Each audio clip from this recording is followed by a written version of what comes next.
막상 이제 안산 동북교회 오니까 이 생각이 너무 많이 이제 복잡해졌어요.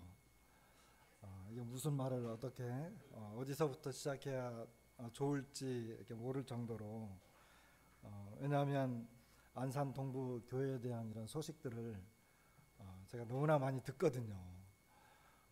그래서 어떤 말씀으로 또 어떤 식으로 인사를 드려야 될지 생각이 많이 복잡해졌습니다.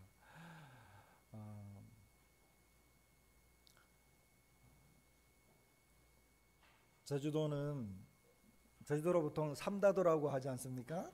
그죠? 들어보셨죠? 삼다도. 뭐가 많아서 삼다도죠? 바람, 돌, 여자. 맞습니다. 바람과 돌, 여자들이 이제 많다 그래서 이제 보통 삼다도라고 이렇게 부릅니다. 그런데 한 가지가 더 많습니다. 한 가지 많은 게 또 있어요. 맞춰보세요. 뭘까요?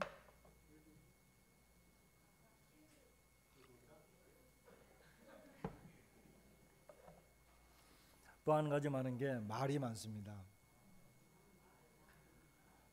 그래서 오늘 제가 말을 많이 하면 저 사람 제주도에서 온 게 틀림없다. 이렇게 생각하시면 됩니다. 이 말이 무슨 말이죠? 잘 이해를 못 하시는가 보다. 안산 동북교회를 생각하면 먼저 이제 이 말씀이 생각이 납니다.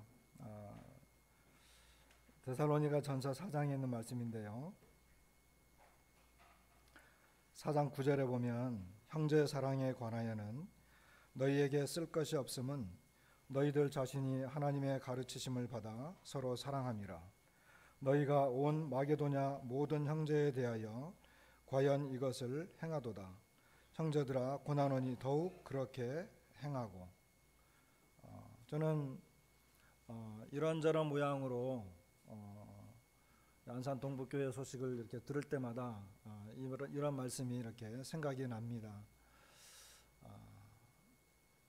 형제 사랑에 관해서 듣게 될 때, 그리고 복음을 위해서 수고하시는 모습을 볼 때, 이제 이 여름이 지나면 잠시 있다가 다시 이제 추석이 되면 다시 외국인 전도 집회를 또 하게 되잖아요.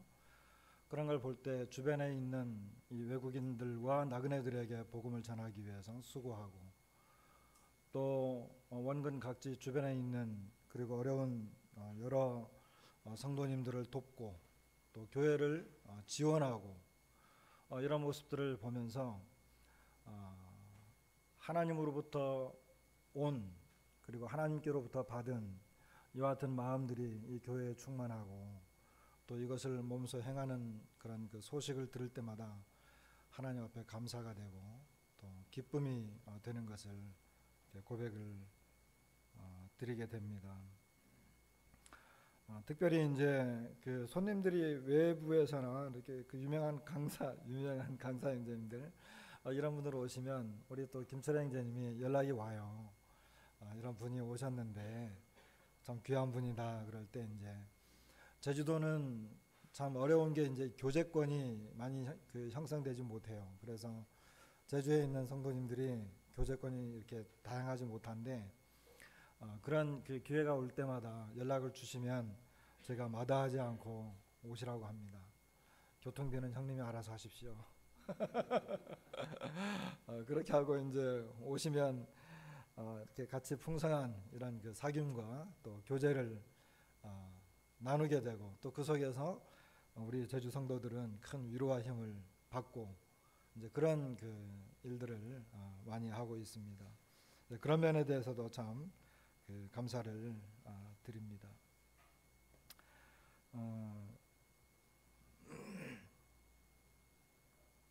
시간이 이제 그렇게 많지 않기 때문에 제주도 그 모임이 어떻게 시작을 됐고 약간의 간증 시간을 좀 한 다음 우리 성도님들과 더불어서 말씀을 나눌 수 있게 되기를 바랍니다.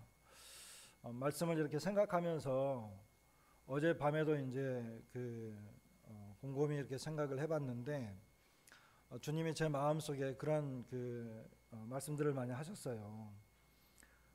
여기 계신 성도님들이 저보다 다 참 훌륭하신 분들이고, 그리고 주님 앞에 헌신과 봉사가 이제 많으신 분들이고, 또 주님 앞에 열심히 이제 사시는 분들인데, 제가 무슨 말을, 어떤 권면이라든지 권고 이런 말을 할 수 있을까? 생각해봐라. 다 너보다 훌륭한 분들이다. 지금까지 믿음을 따라서 살았고 말씀을 의지하면서 주님 앞에 순종하면서 살아온 분들이다. 너가 무슨 말을 할 수 있겠니? 이런 생각이 많이 들어왔어요. 이것은 제가 그냥 듣기 좋으라고 하는 말이 아니라 그런 마음이 제 마음에 많이 들어왔습니다. 그래서 이제 고민을 했는데, 이제 그런 면에 대해서 좀 말씀을 나중에 후반부에 그런 말씀을 좀 나누기를 원합니다. 서대문 교회에서 김우종 형제님과 강자옥 자매님을 제주도로 파송을 하셨습니다. 그래서 1975년도 4월 29일 날 제주도로 오시게 됩니다. 근데 제주도 이제 오시게 됐는데, 김우종 형제님이 이사 온 그 집이 바로 저희 담을 사이에 둔 옆집이었습니다. 그때 저는 초등학교 6학년이었습니다. 초등학교 6학년. 그러니까 이제 저는 정확히 기억은 안 나요. 5학년인지 6학년인지는 모르겠는데 75년도면 제가 아마 6학년으로 기억하거든요. 그래서 저는 이제 주일학교 출신입니다. 그 당시에. 제주도에는 신구간이라고 하는 게 있어요. 신구간 들어보셨어요? 신구간은 대한과 춘분 사이에 약 한 일주일간 기간이 되거든요. 그 기간에 제주도에는 18,000 종류의 신들이 살고 있는데, 이 신들이 동시에 쫙 올라가서 1년 동안 그 하늘에 있는 옥황상제에게 결과 보고하러 올라가요. 올라가면 그 신들이 이제 올라간 다음에 여기 비어 있을 때 얼른 그 기간에 이사하는 기간이에요. 그 기간에 보통 2월 달이거든요. 제일 추울 때 1년 기간 중에 제일 추운 그 기간에 이사를 해요. 왜? 신들이 없으니까. 신들이 만일에 있어서 그 기간에 이사를 하다가 잘못하면 신들에게 해코지 당하는 거예요. 허락도 없이. 그걸 미움을 받을까 봐서.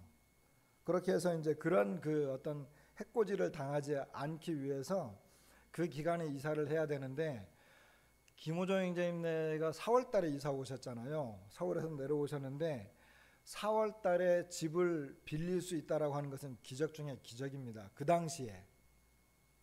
그런데 주님이 어떻게 인도를 하셔서 4월 달에 그것도 저희 집 바로 옆으로 이사를 오신 거예요.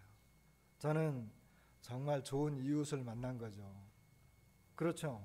하나님의 그 복음을 전하기 위해서 오신 그 가장 좋은 이웃을 만난 거예요. 그렇게 해서 이제 그분들을 만나게 되었습니다.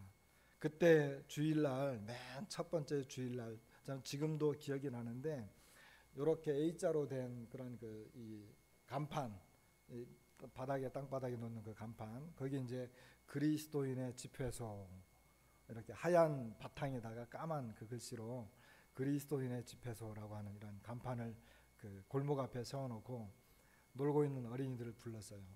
그 당시에 모여있던 어린이들 한 30-40명은 된 것 같아요. 근데 그 동네에서 유일하게 살아남아서 지금까지 견디고 지금까지 주님을 믿고 따르는 유일한 사람이 되었습니다. 거기에서 2년 동안 이제 사시다가 이제 2년 후에 이제 용두암이라고 하는 곳에 있어요. 용두암.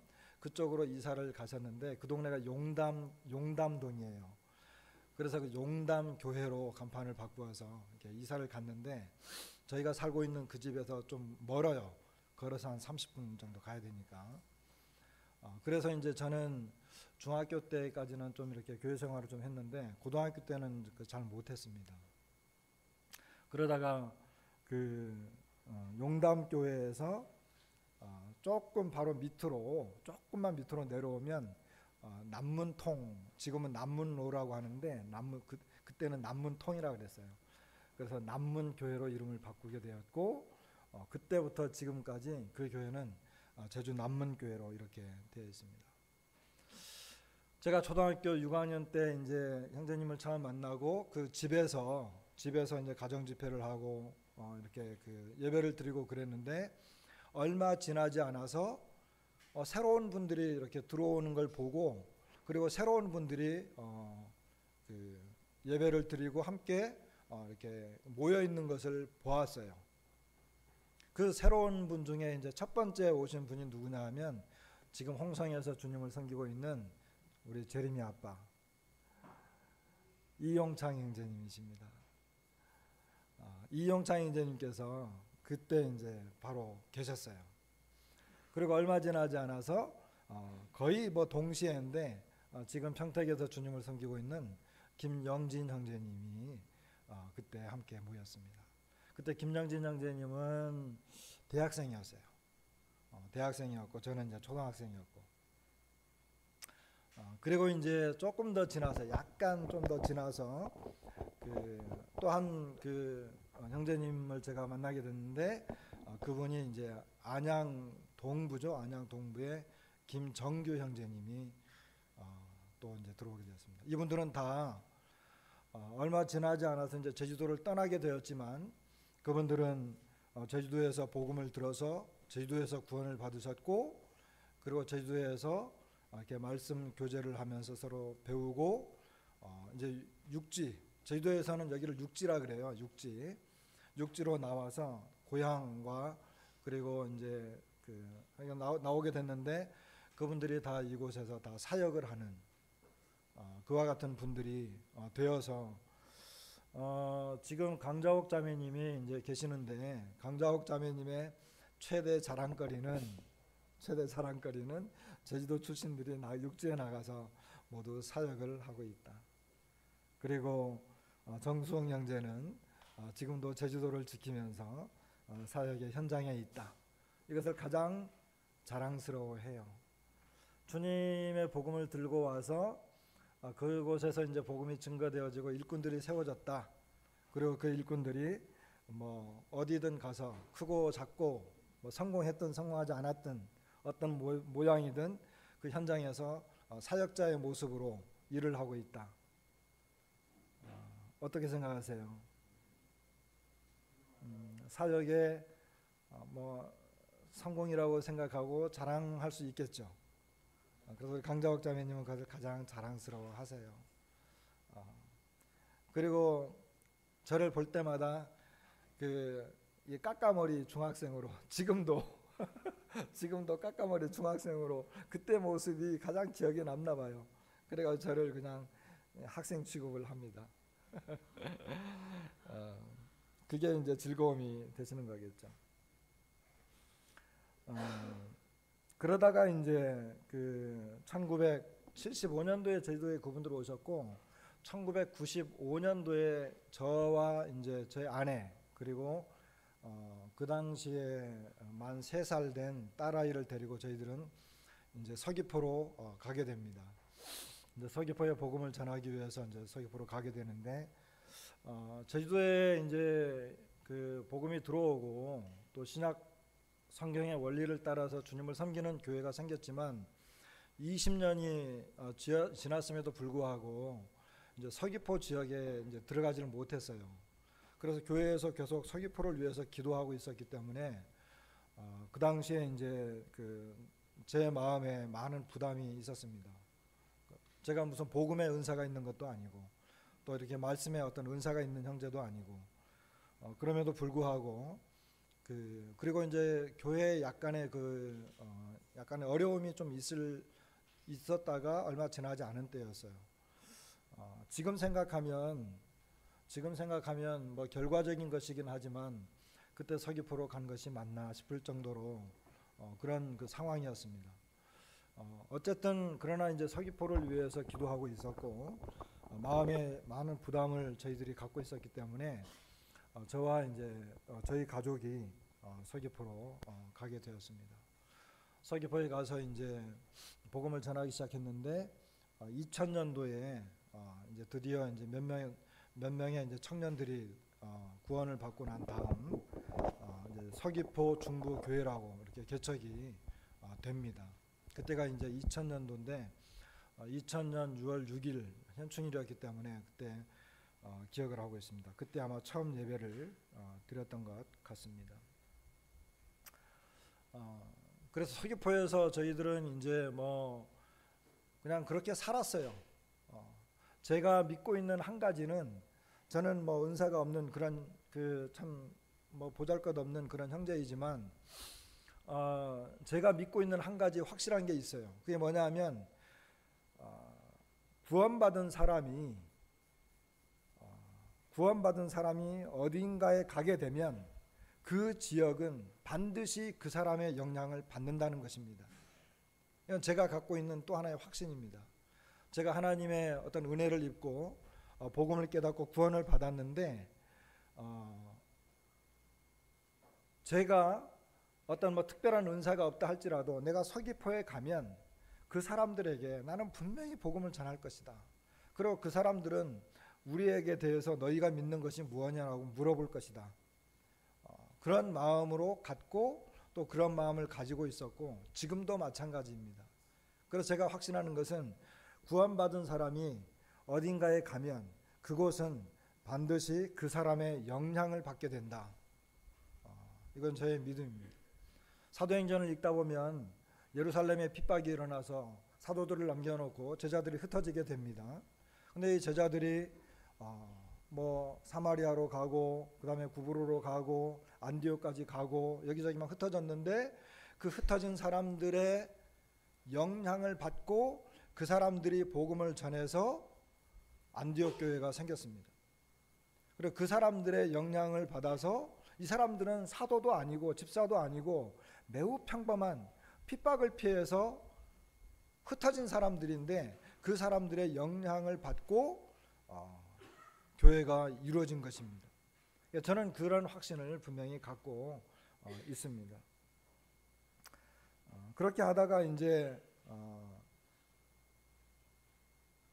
서귀포에서 이제 서귀포의 모임에 이제 어려움이 좀 생겼습니다. 그러다가 저희가 이제 중앙로타리 쪽에 그 예배당에서 이제 살고 있었는데 모이고 있었는데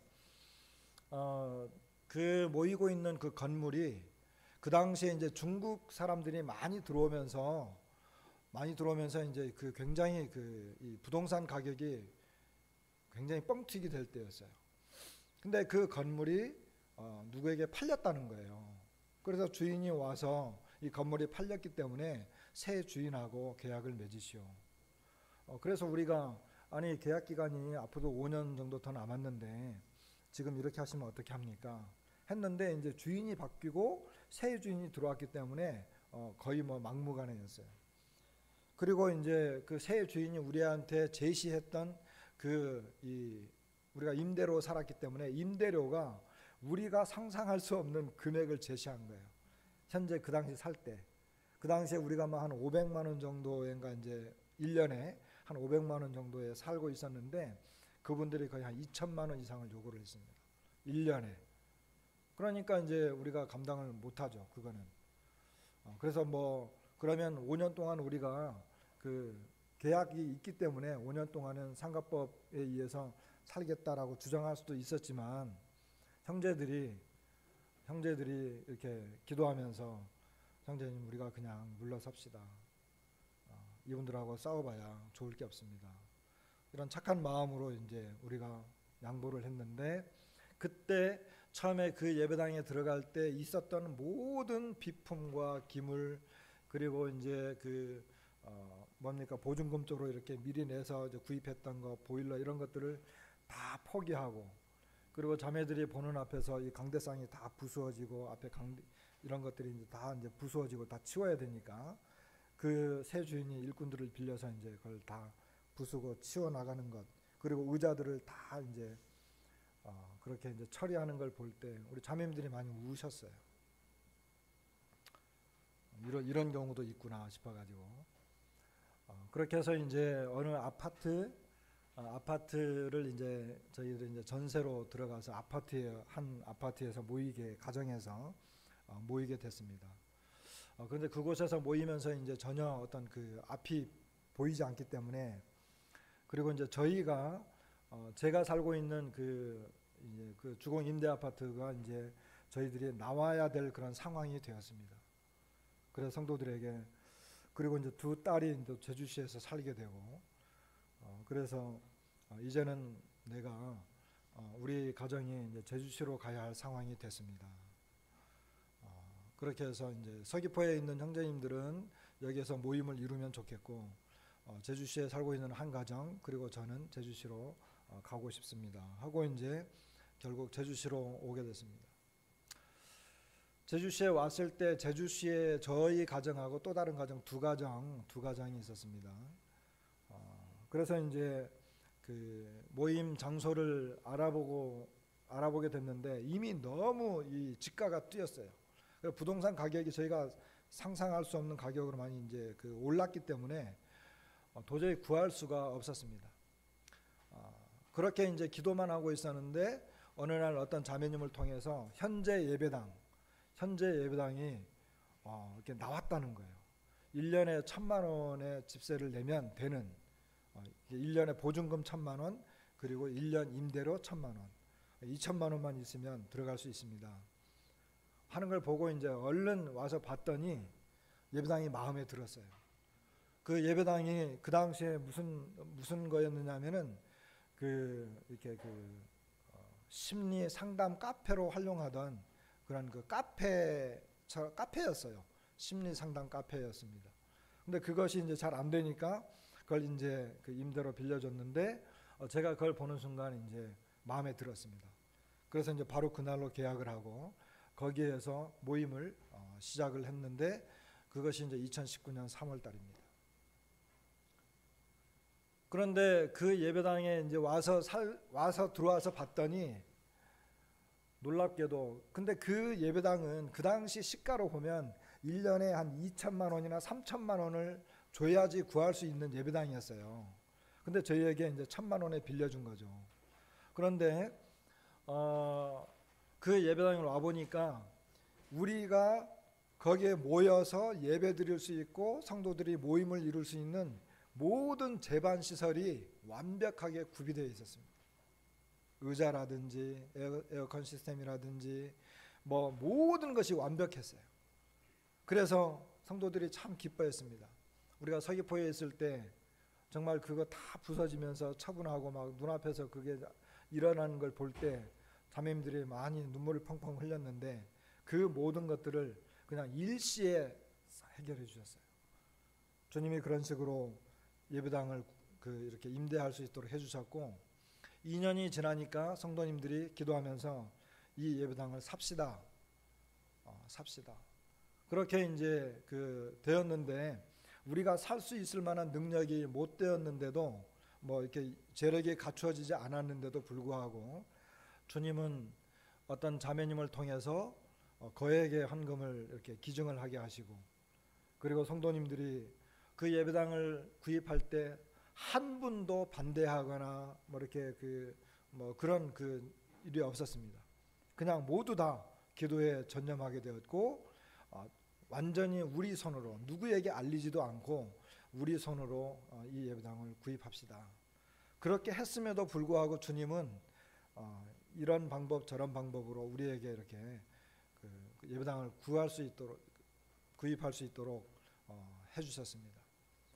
그래서 2021년도 5월 달에 그 예배당을 다 구입을 하고 이제 헌당식을 하게 되었는데 이 모든 일들에 대해서 하나님은 참 우리가 이제 어려움을 겪고 또 앞이 보이지 않고 힘든 과정들이 있었음에도 불구하고 하나님께서는 우리에게 그와 같은 방법으로 갚아주셨고 성도들이 마음이 하나 되게 하시고 또 모임을 더 사랑하도록 하시는 그래서 이제 맨 처음에는 저희 가정하고 또 다른 가정 두 가정 그리고 서귀포에서 한 가정이 또 오겠다 그래서 이렇게 세 가정 이렇게 모이는 것으로 이렇게 시작을 했는데, 그 후에 강자옥 자매님이 이제 저쪽 한림 쪽에 계시다가 또 우리가 오고, 또 그분이 이제 제주도 우리 예배당 바로 옆에 집이 있거든요.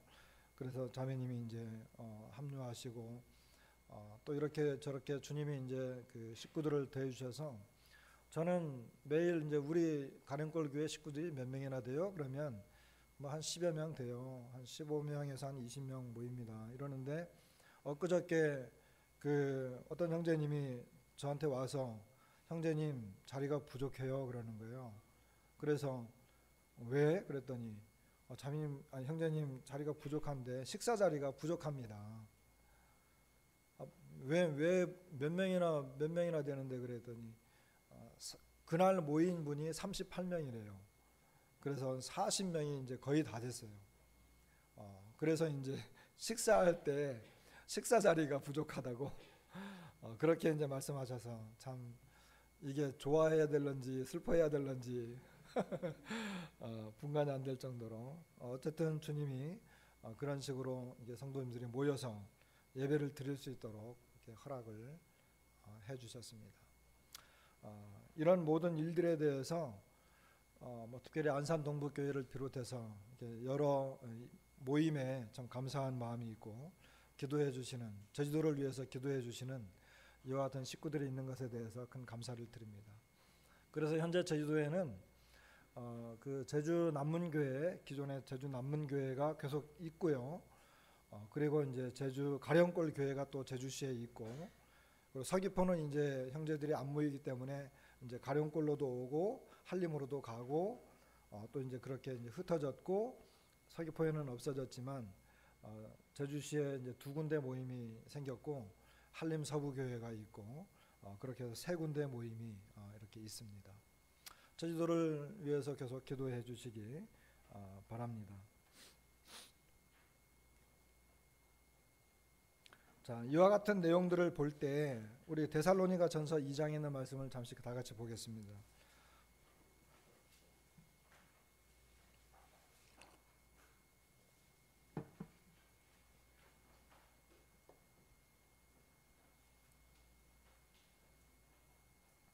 데살로니가 전서 2장 7절부터 읽겠습니다.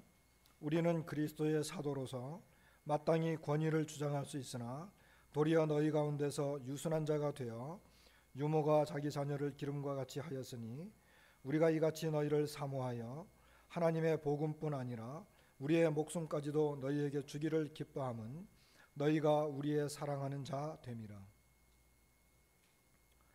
11절, 너희도 아는 바와 같이 우리가 너희 각 사람에게 아버지가 자기 자녀에게 하듯 권면하고 위로하고 경계하노니, 이는 너희를 부르사 자기 나라와 영광에 이르게 하시는 하나님께 합당히 행하게 하려 함이라. 김호정 형제님과 자매님이, 강자옥 자매님이 제주도 오셔서 이제 복음이 시작이 되었습니다. 그리고 얼마 지나지 않아서 이용창 형제님이나 또 김정진 형제님이나 또 김창규 형제님이나 이런 분들이 이제 더해져서 그 모임을 이루고 예배를 드렸는데, 어릴 때 제가 그분들에게 받았던 느낌, 김호정 형제님 말씀의 은사가 있으세요.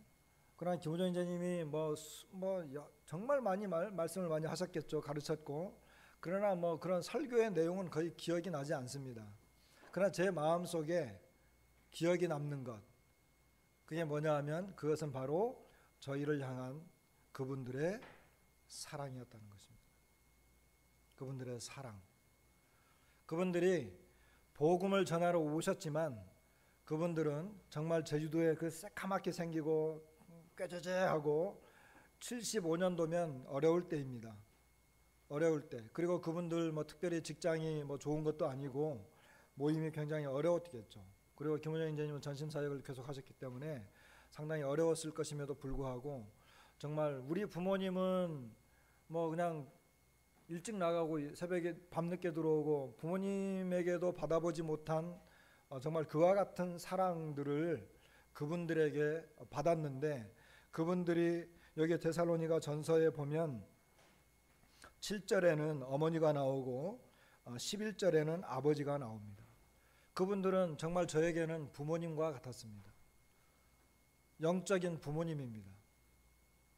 그리고 그분들의 어떤 표정과 눈빛, 그리고 그분들의 말투, 이 모든 것들에 저는 그분들이 얼마나 저를 사랑했는지를 알게 됩니다. 특별히 8절 말씀을 보시면 우리가 이같이 너희를 사모하여 하나님의 복음뿐 아니라 우리의 목숨까지도 너희에게 주기를 기뻐함은 너희가 우리의 사랑하는 자 됨이라. 그분들은 복음을 가지고 왔지만 사실 복음만 가지고 온 게 아니라 그분들은 우리를 사랑해 주셨습니다. 김호정 형제님의 묘지는 지금도 제주도에 있습니다. 그분들은 아마 강자옥 자매님도 제주도에서 주님을 만날 것입니다. 그분들은 자신들의 목숨까지도 내주셨는데 그것은 바로 저희들을 사랑했기 때문입니다. 이것만 남습니다. 그리고 제가 받은 것도 그것이 전부입니다. 어떻게 생각하세요? 복음이 먼저일까요? 사랑이 먼저일까요? 뭐 같이 동시에 가겠지만 그러나 그분들은 복음만 가지고 온 게 아니라 사랑을 가지고 오셨습니다. 그랬기 때문에 아마 이 복음이 열매를 맺은 것 같습니다. 복음만 가지고 왔다면 어려움이 됐었겠지만 저도 이제 종종 복음을 전하다 보면 무의식적으로 그냥 빚진 자로서 그냥 복음을 전해야 되기 때문에 전하는 경우가 종종 있거든요. 그러나 그분들은 그렇게 하지 않으셨습니다. 그분들은 복음을 전하기 위해서 오셨지만 그분들은 부모가 자기 자녀를 사랑하는 것 같이 우리를 사랑해 주셨습니다. 이것이 제가 제주도에서 태어났고 그리고 지금까지 신앙생활을 해오면서 그분들로부터 받은 사랑의 빚입니다. 그리고 제가 제 마음속에 지금까지 남아있는 유산이기도 합니다. 주님께서 이와 같은 수고들을 하시고 또 우리 형제 자매님, 우리 형제 안산동북교회 우리 형제 자매님들 이것은 주님으로부터 온 마음이거든요. 이와 같은 것들을 우리가 교훈으로 받을 수 있으리라 여겨집니다. 그 다음에는 이제 간증 시간이 좀 길어졌는데요.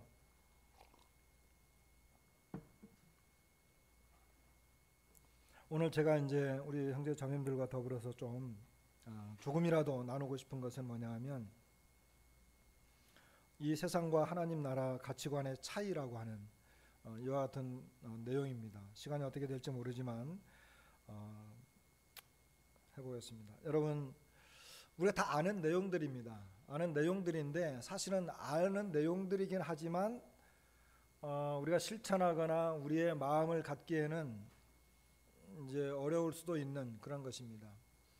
하나님 나라와 세상의 그 가치관은 많이 다르죠. 그런 부분에 대해서 그리고 이 사도 바울을 통해서 그런 부분들을 조금 살펴보기를 원합니다.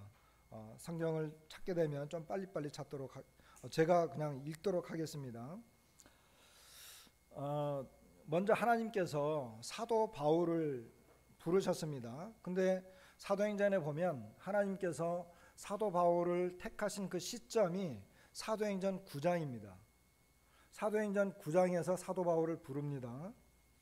그런데 사도 바울을 부르기 전까지의 복음은 예루살렘과 사마리아 정도밖에 나가지 못했어요. 그런데 사도 바울을 주님이 부르시고 택하신 다음에 사도행전 10장에 가면 처음 이방인인 고넬료가 구원을 받고 11장에서 그 간증이 나오고 이제 12장부터 이방인들에게 복음이 증거되어지는 내용이 나옵니다. 그래서 사도 바울을 하나님이 부르신 시점이 하나님의 복음이 예루살렘 지역, 팔레스타인 지역에만 머물다가 이제 드디어 이방 땅으로 번져나가기 그 과도기에 하나님께서 사도 바울을 부르셨습니다. 그렇다고 한다면 왜 하나님께서는 사도 바울을 특별히 부르셨을까요? 왜 하나님은 사도 바울을 부르셨을까요? 왜 그를 택하셨을까요?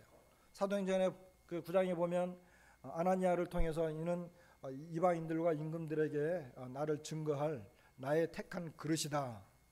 이렇게 이제 하나님이 이야기하는 모습을 보게 됩니다.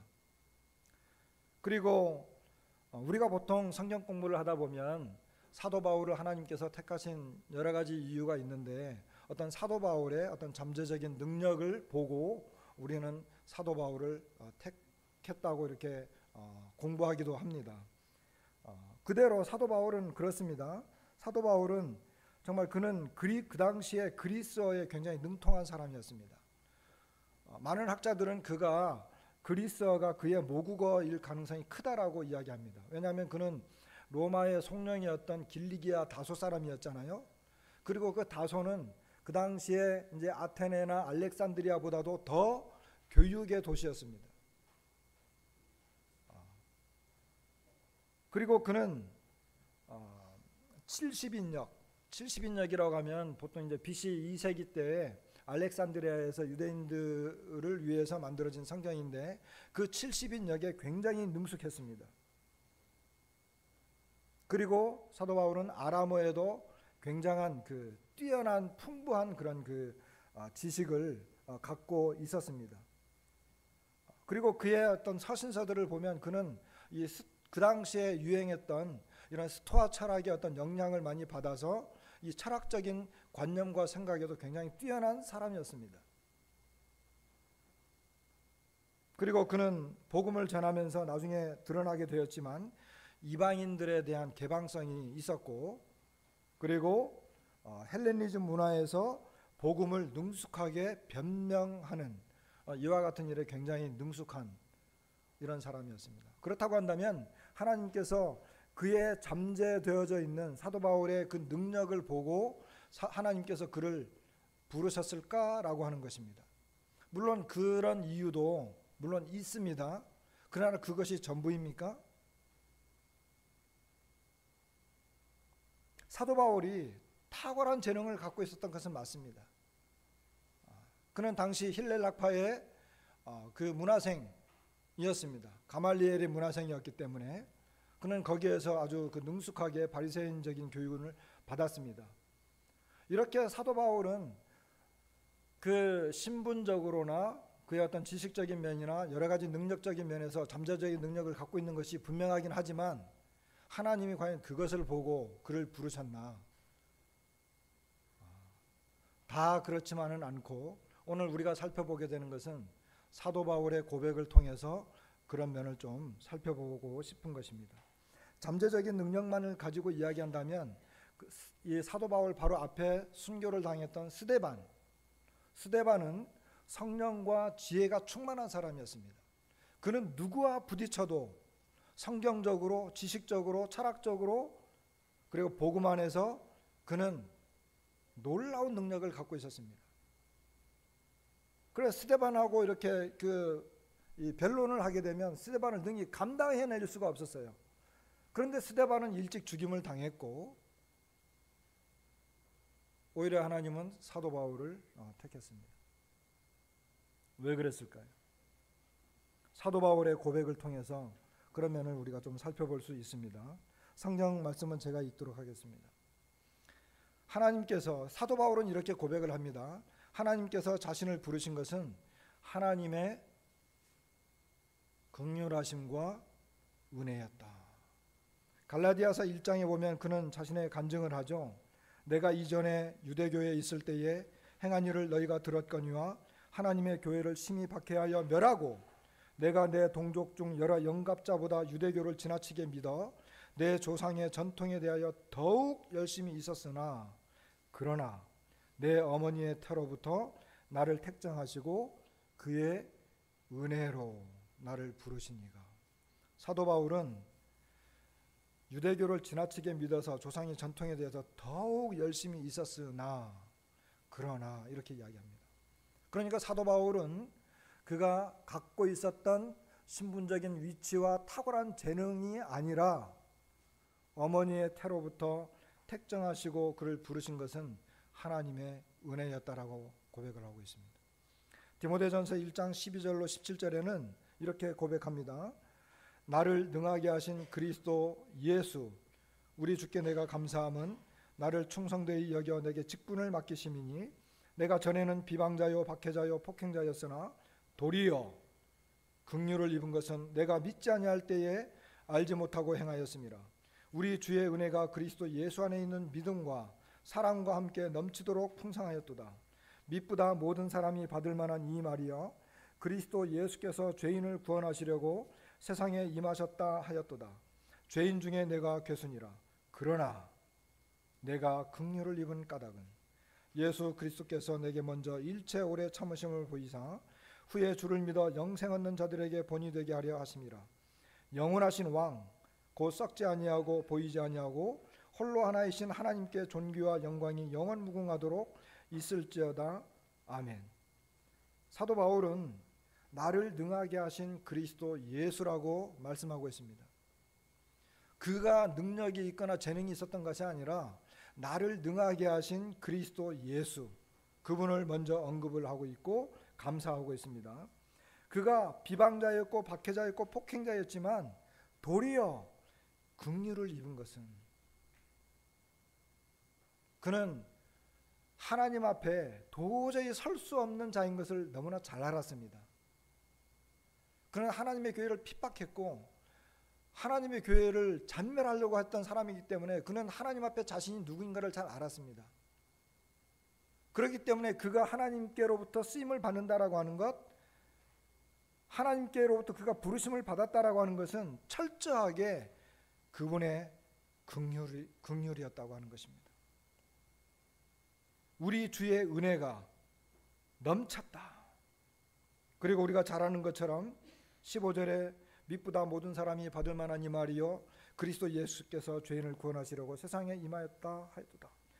죄인 중에 내가 괴순이라. 사도 바울의 고백입니다. 그는 자신이 죄인들 중에서도 어떠한 위치에 있는지를 너무나 잘 알고 있었던 사람이었습니다.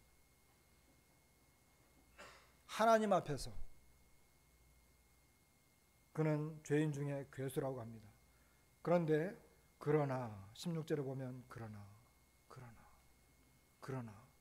내가 긍휼을 입은 까닭은 죄인 중에 괴수에게 하나님의 은혜가 임했고 그는 하나님으로부터 긍휼하심을 입었습니다.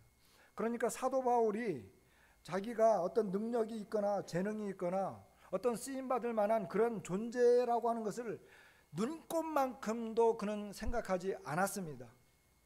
그가 하나님께 부르심을 받은 것은 완전하게 철저하게 하나님의 긍휼하심과 은혜였다라고 하는 것입니다. 하나님의 긍휼과 은혜가 아니었으면 그는 하나님에게 완전히 멸망당할 수밖에 없는 죄인 중에 괴수였지. 그러나 그의 고백을 보면 그러나 내가 긍휼을 입은 까닭은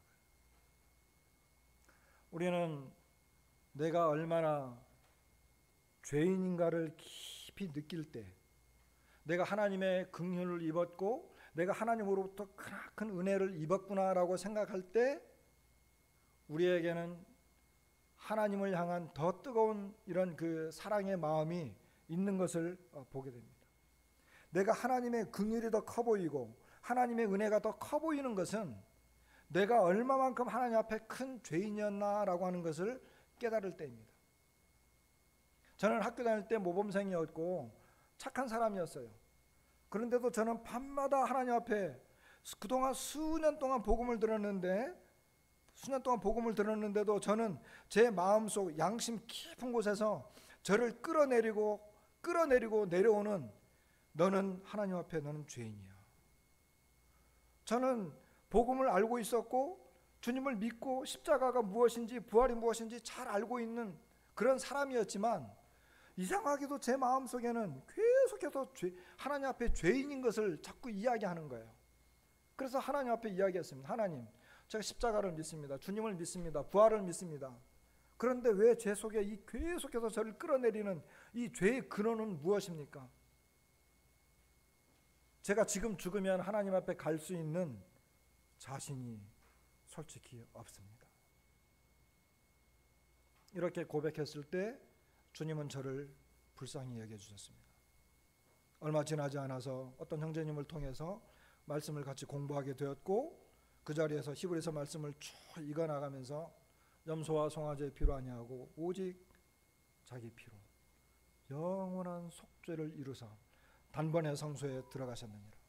거기에서 저는 영원한 속죄의 비밀을 발견하고, 예수 그리스도의 그 십자가의 공로는 영원한 것이었구나. 내가 존재하기도 전부터 내가 앞으로 있을 그 영원한 데까지 예수 그리스도는 나를 완전하게 속죄해 주셨구나. 그때 제 마음속에 저를 계속 끌어내리던 이 죄덩어리가 사라졌습니다. 누구나 마찬가지입니다. 자기가 얼마나 큰 죄인인가를 깨닫고 인지하고 그럴 때 그 사람에게 하나님의 긍휼과 은혜가 다가오는 것입니다. 사도 바울은 그것을 그대로 고백하였습니다. 그 다음에 사도 바울은 자신을 부르셨을 뿐만 아니라 자신을 사용하신 것, 주님이 그를 쓴 것은 철저하게 주님의 은혜였다. 고린도전서 15장 9절로 10절에 보면 나는 사도 중에 가장 작은 자라. 나는 하나님의 교회를 박해하였으므로 사도라 칭함받기를 감당하지 못할 자. 그러나 내가 나된 것은 하나님의 은혜로 된 것이니 내게 주신 그의 은혜가 헛되지 아니하여 내가 모든 사도보다 더 많이 수고하였으나 내가 한 것이 아니요 오직 나와 함께 하신 하나님의 은혜로라. 내가 나된 것은 하나님의 은혜로 된 것이니 내게 주신 그의 은혜가 헛되지 아니하여. 그는 사도 중에 가장 작은 사도라고 고백을 했습니다. 그리고 그가 하나님 앞에 쓰임을 받는 것은 그는 사도라고 말할 수도 없는 자였지만 그럼에도 불구하고 그를 하나님이 들어서 쓰신 것은, 사용하신 것은 하나님의 은혜다. 하나님의 은혜다. 하나님의 은혜다. 이렇게 고백하는 걸 보게 됩니다. 에베소서 3장 7절로 9절에는 이 복음을 위하여 그의 능력이 역사하시는 대로 내게 주신 하나님의 은혜의 선물을 따라 내가 일꾼이 되었노라. 모든 성도 중에 지극히 작은 자보다 더 작은 나에게 이 은혜를 주신 것은 측량할 수 없는 그리스도의 풍성함을 이방인에게 전하게 하시고, 이렇게 이야기합니다. 여기 놀라운 고백이 있는데, 그는 하나님의 은혜의 선물을 따라 일꾼이 되었다라고 고백을 한 다음에 그는 모든 성도 중에 지극히 작은 자보다 더 작은 나에게, 여러분 이 말씀 아시죠? 너무나 유명한 말씀이죠. 그런데 더 중요한 것은 이 은혜를 주신 것은, 하나님께서 그에게 은혜를 주신 것은 측량할 수 없는 그리스도의 풍성함을 이방인에게 전하게 하시고, 여러분 측량할 수 없는 그리스도의 풍성함을 말할 수 있는 사람이 누구일까요? 우리에게 그리스도가 얼마나 풍성한 분입니까? 저와 우리 성도님들에게 예수 그리스도는 저에게, 우리 성도님들에게 얼마나 그분이 풍성합니까? 그 풍성함을 느끼고 체험하십니까? 그분이 얼마나 풍성한지를 아십니까? 근데 사도 바울은 예수 그리스도를 이야기할 때 측량할 수 없는 그리스도의 풍성이라고 표현했습니다. 이것은 사도 바울이 모든 성도 중에 지극히 작은 자보다 더 작은 나라고 하는 것을 고백할 때 나온 고백입니다. 그러니까 그리스도의 풍성함이라고 하는 것은 내가 가장 작아졌을 때 비로소 나타나는 것입니다. 그리스도께서 풍성하다, 그분이 어떠하신 분인지, 예수 그리스도께서 어떤 분인지를 말할 수 있는 것은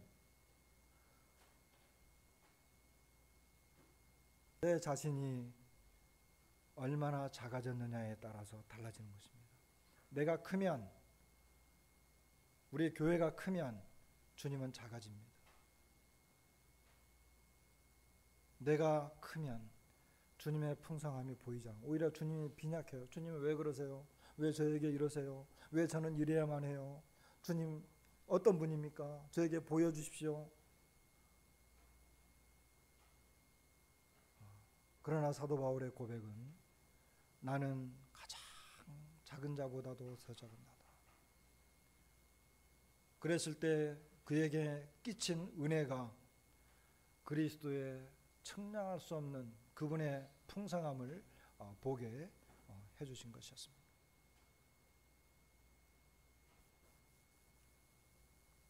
제자들이 주님에게 나와서, 자 이제 주 예수님의 교훈을 좀 보십시다.